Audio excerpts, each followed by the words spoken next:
This is Selling Susquehanna with Lisa Barrick, your guide to the heart of Pennsylvania real estate. All right, here we are again, Selling Susquehanna with Lisa Barrick, episode Hello. 6, according to my log here. It says If episode you say 6. so. How's it going?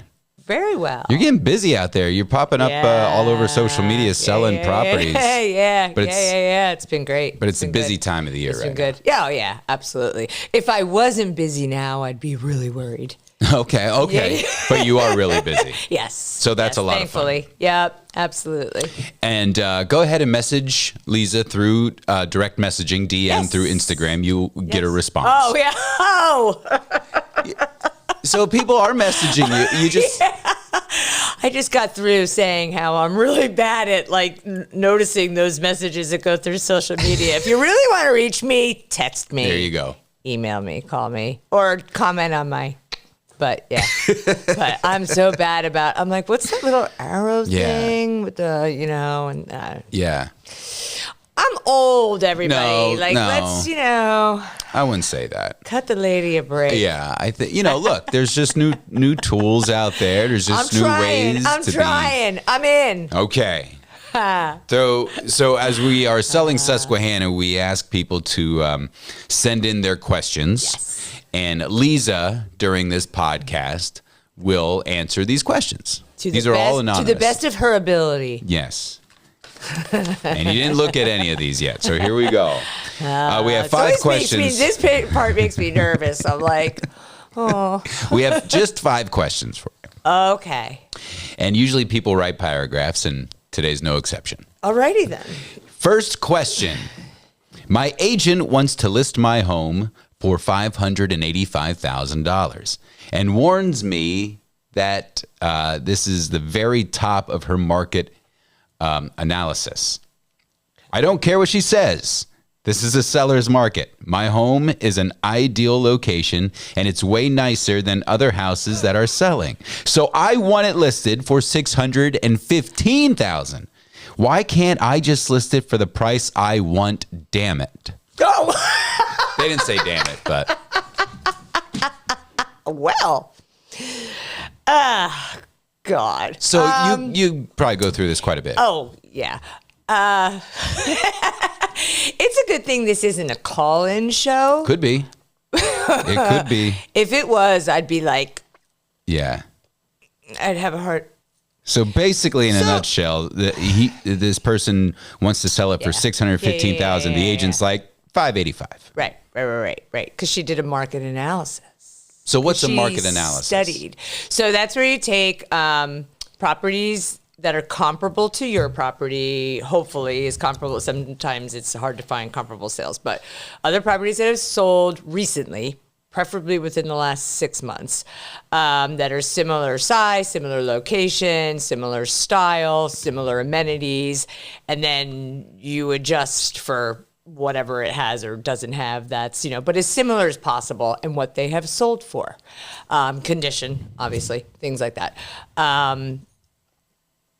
And that gives you, you work with those numbers, and that gives you what your subject property, your home, Mr. or Mrs., whoever, should probably be valued at. And what an appraiser who works for the bank, who's going to decide whether or not that loan goes through, will also be using. So the market analysis that an agent does should come in real close to where that property appraises for. You should basically be doing the same thing.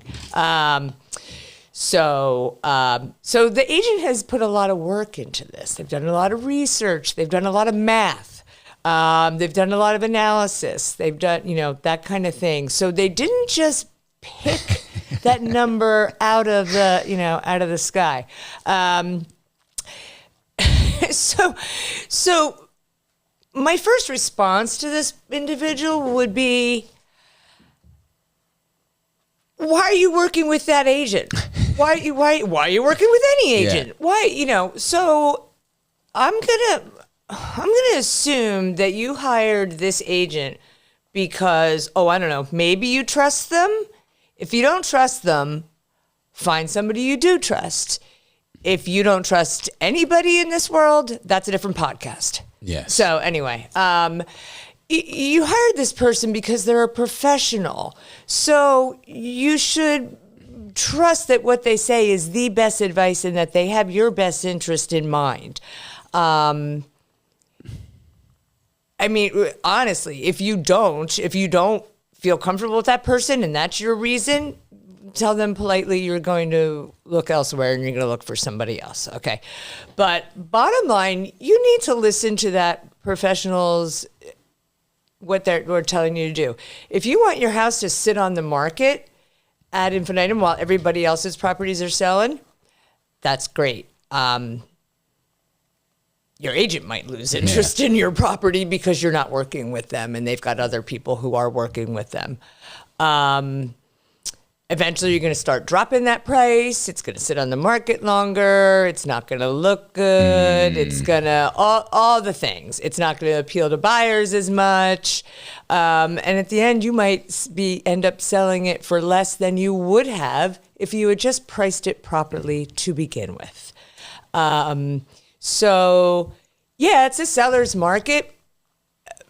Buyers are educated people. They're not going to overpay for a property just because. They'll wait. They'll wait for the right property. So there's a method to the madness. Yeah, my friend. yeah. I mean, and why can't I just do whatever I want? You can. You can do whatever you want. I mean, but don't call me because I'm not going to waste my time and my money and my resources. I probably just lost like a bunch of business. Or gained. I mean, but that's my feeling. If we can't work together to come to achieve your goal, then you want to sell that house just as much as the might as seller. well put a for sale by owner on it, and good luck. I hope it closes. I hope it appraises. Well, look, snarky if today, you're asking me, I'm still not paying $585,000 for it. It's too rich. It's too much for me. We don't know what that house looks like. We have no idea what it looks like. That person is never going to pay attention to this show again. Click. Your second question. This one's funny. This one came in from a seller. My home is on the market, and I recently had a gentleman stop by and knock on the door asking to see the house. I was on my way out, so I couldn't show him the house, but should I have let him in? What if I lost him as a buyer? Maybe he had cash on hand. I don't know. So here we go. We talked about just showing the home yourself. Yeah. So, people, this is common sense 101. Would you let anybody, they just knock on your door? I had a young man show up at my house this Christmas Eve to sell me windows. Oh, yeah. I already have new windows, but that's besides the point. To sell me windows. And I was like, really? They send you out on Christmas Eve to knock on doors to sell people windows? Yeah, whatever. He seemed like a nice enough gentleman. I could have been like, it's Christmas Eve. It's cold out. I should invite him in for a cup of cocoa. But I did not. Why? Because I'm not dumb. I don't know this person. Yeah. It's a safety issue. You don't invite these random people into your house. You don't know why they're there. I had a neighbor who was frauded out of a lot of money, 5 figures, a lot of money. These two gentlemen actually showed up at his house to collect that money.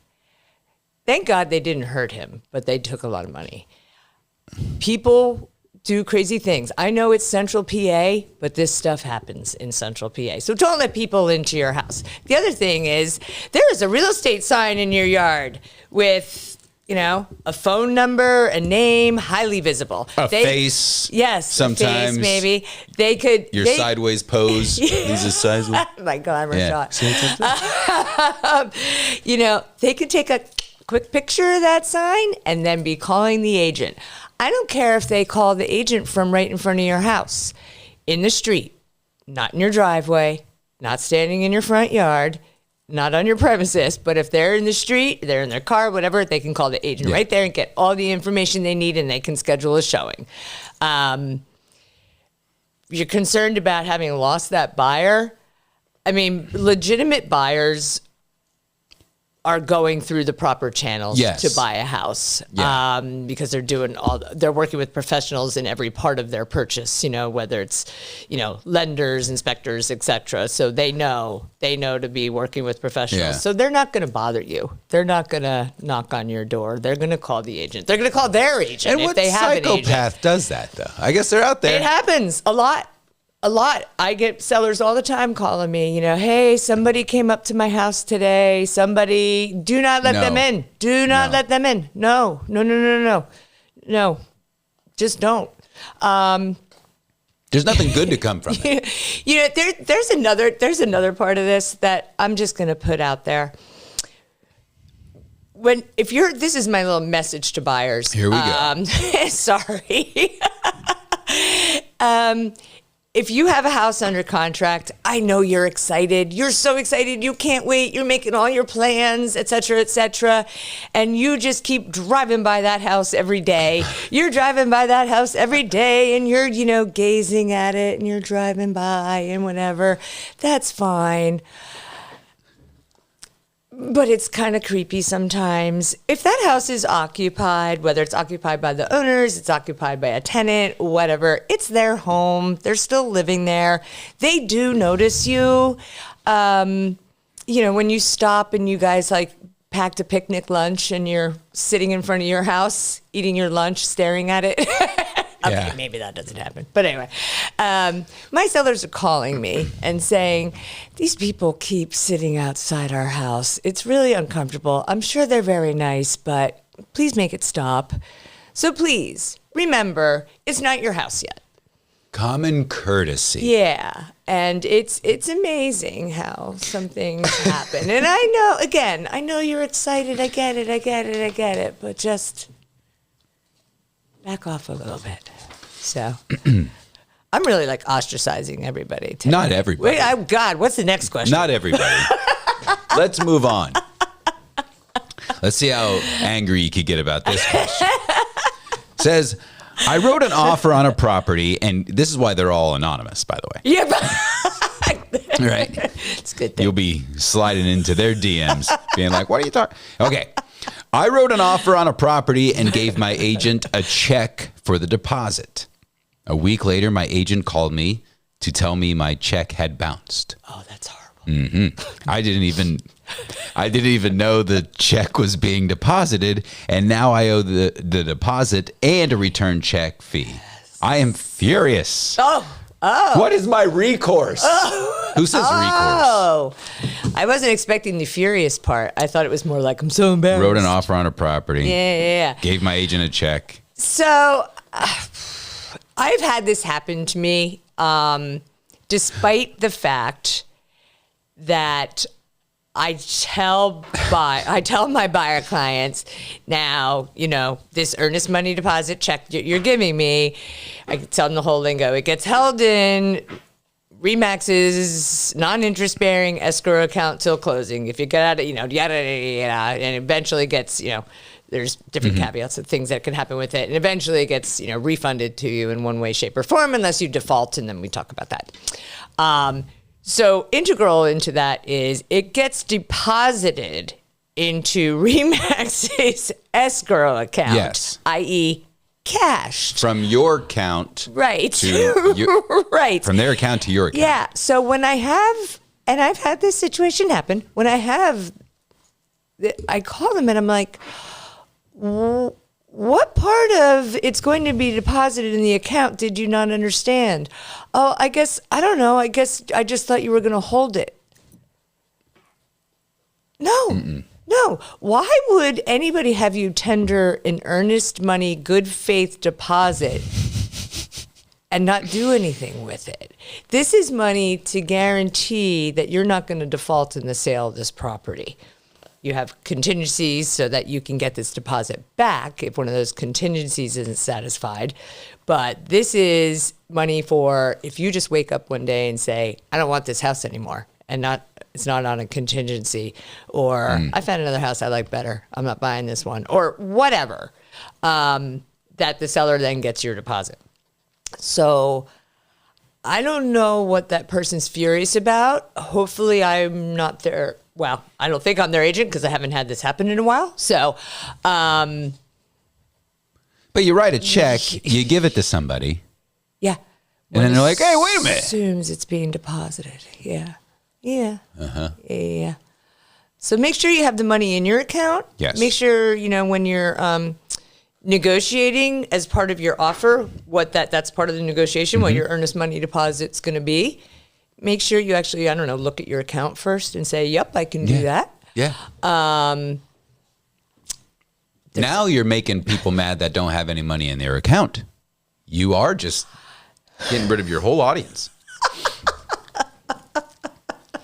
Well, if you don't have any money in your account, you're probably not buying a house right now.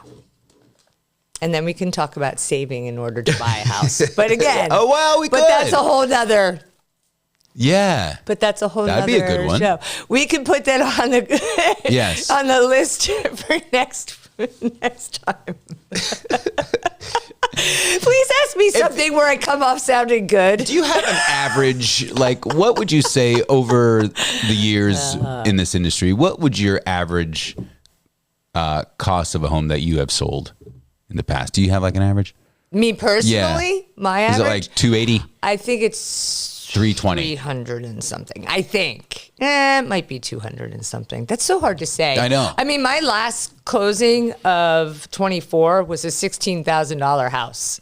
People have this perception you won't want to list my house because you don't deal in that price range. Hello. No. I deal in every price range. $16,000 house. That was my last closing of the year. No kidding. And gave me an award. Really? Actually, and I owed a referral fee on it too, so I think I made $50. But it was, but that's okay. It's okay. The client was great, and you never know what could come down the pipe. That's awesome. So it all has value. It all has value. Do I know what house it is? Do I know where? I don't know. Probably. Maybe. All right. Maybe. All right. Question number 4. What was the point of that question? Oh, yeah. What I was just curious. No. I just curious. I forgot what the question was. What was the original question? Yeah, the average. So I don't know. That probably pulled my average way down. But that's all right. That's all right. Well, you're going to close on $1 million property. I am. Today. Yeah, right? I am. Question number 4. News to me. I have been looking at properties for a few weeks now, and I'm really not happy with my agent. I feel like he doesn't listen to me, and I think he's more concerned about his commission than finding me the right house. Can I break my contract with this agent? My short answer is yes. But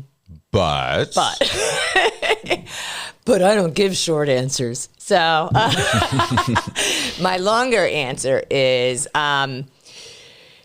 it depends. I will tell you, if it's me and you contact me and say, you know what, we're just not jiving, I'm not feeling comfortable, whatever, I'm gonna,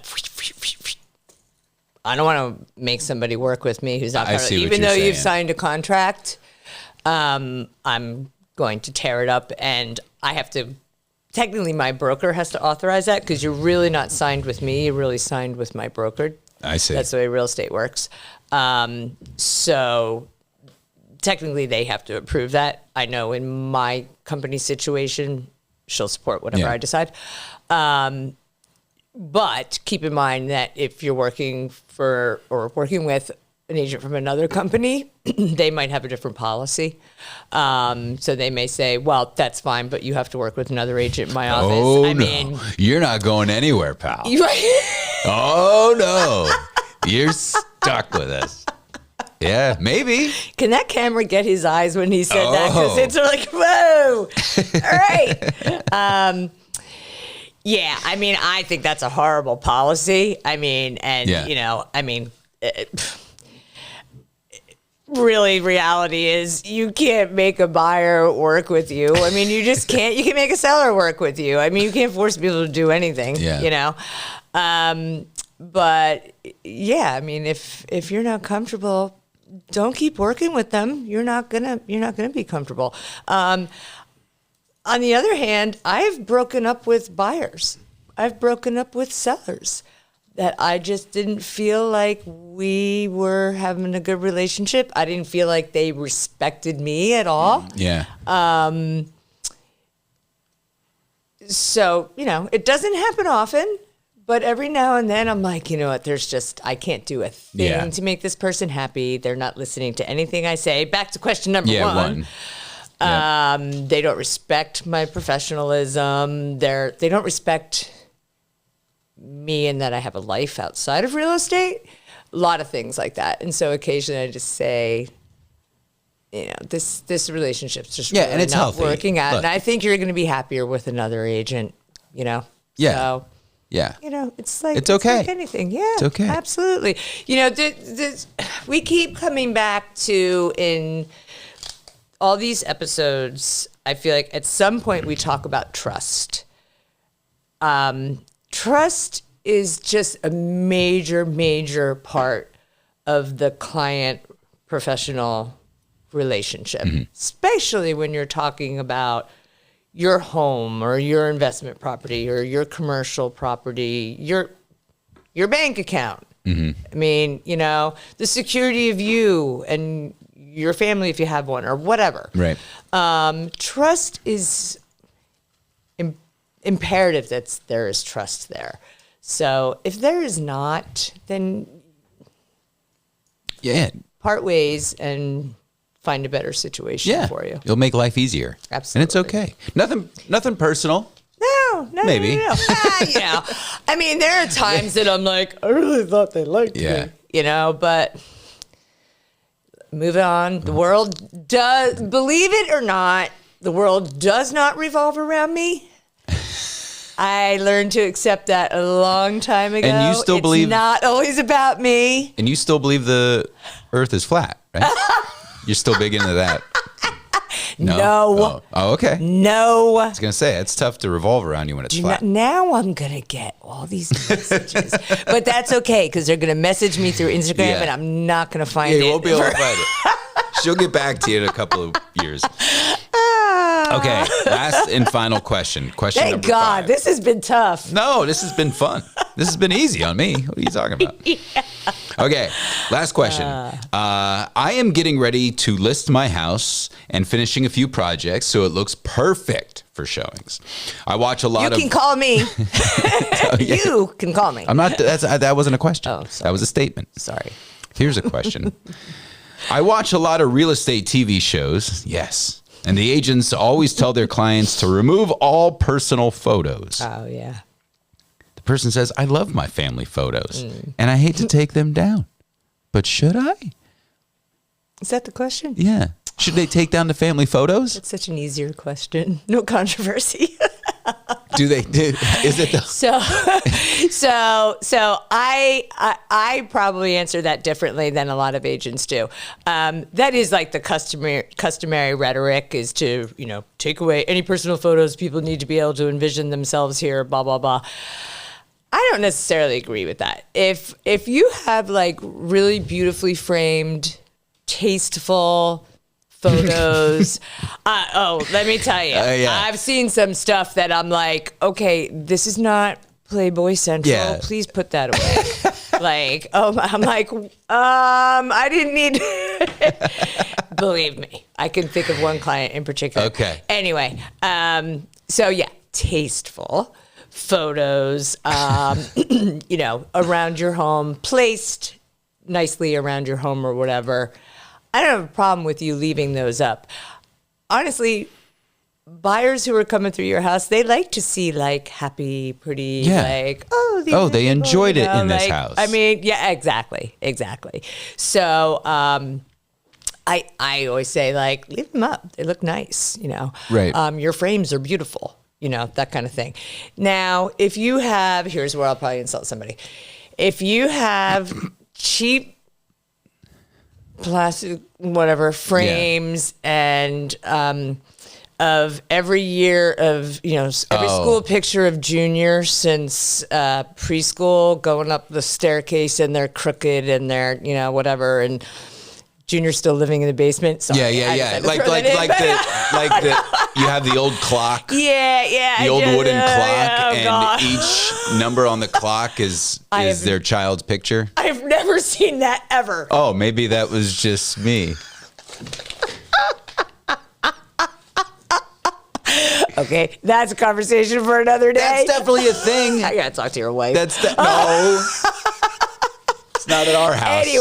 Anyway, those I'm probably going to tell you, please take those down, and while you're at it, fill the holes and paint the wall, and, whatever. So, there are some cases that admittedly I will be like, can we take those down? Or if you just have too many, too many. And, even if, sometimes it's even tough with houses that have a lot of, I'm kind of going on a tangent, shocker, that have a lot of artwork, even if it's really pretty. There's some people that have tons of artwork and it's cool, but all my buyer clients see is, oh wow, that whole wall is gonna have to be painted and filled in because it's gonna be a ton of holes. That's all. You don't just walk into that house with your sunglasses on and your Gucci bag and your fur coat and you start ripping pictures off the wall like your kid's ugly. No, your dog looks like Dad. Get out of here. You don't do that? Because that's what I envision. I could see you going in there and doing that. That's hilarious. That's what they do in TV? I know. Yeah. Well, Anyway. So, look, the whole point of it is just like if they're nice photos, leave them up. If you The other thing I was going to say, there are situations where the sellers are having to put that property on the market, and it's not always for the happiest reasons that they have to do it.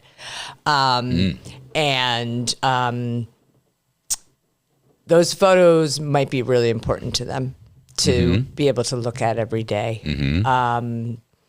Could be any kind of situation, could be any kind of demographic, any kind of age, whatever. And people know what I'm talking about. I'm not going to deprive them of that privilege of looking at those photos every day. Sure. I'm just not. So there's times where I just let it go. Yeah. Just leave it. Not everything has to be Better Homes and Gardens. Not everything has to be HGTV. Let's make sure we take care of all the other things in the house, but let them have their pictures. There you go. Let them have their memories. So, see, I said something nice. Thank you. It took you 6 episodes, but I knew you had it in you. You said it all, Lisa Barrick. You said it all. I probably said too much. You said it all. Maybe people will actually comment after this episode. Well, we want them to comment. Maybe they'll actually follow my I want them to YouTube now. submit more questions. Well, yeah, me That's too. what we want to do. Me too. Please and do. What's the best Although way? I'm a little nervous. What's the best way for them to submit a question to you? For me, honestly, you. like if you just comment on just post a comment or do it through Messenger. But I'm better with Messenger on I'm gonna learn. I'll learn, folks. You message me. Call you Lisa. message me. Yeah, calling She'll be like, works. oh, you have a question. Let me get my glasses. Let me write this down. Okay, yeah. Calling actually works. Email, whatever. But if you message me through, I'm getting better. I'm learning. I will do it. If not, my daughters will do it for me. So Good. Well, we want more questions, so please submit your questions to Lisa Barrick, and she will answer promptly. And then you could be on the show of Selling Susquehanna. Listen, you got a busy day. Get out there and sell Susquehanna and make miracles happen and dreams come true. I will try. Lisa Barrick, thanks for taking the time, pal. We'll see you next time.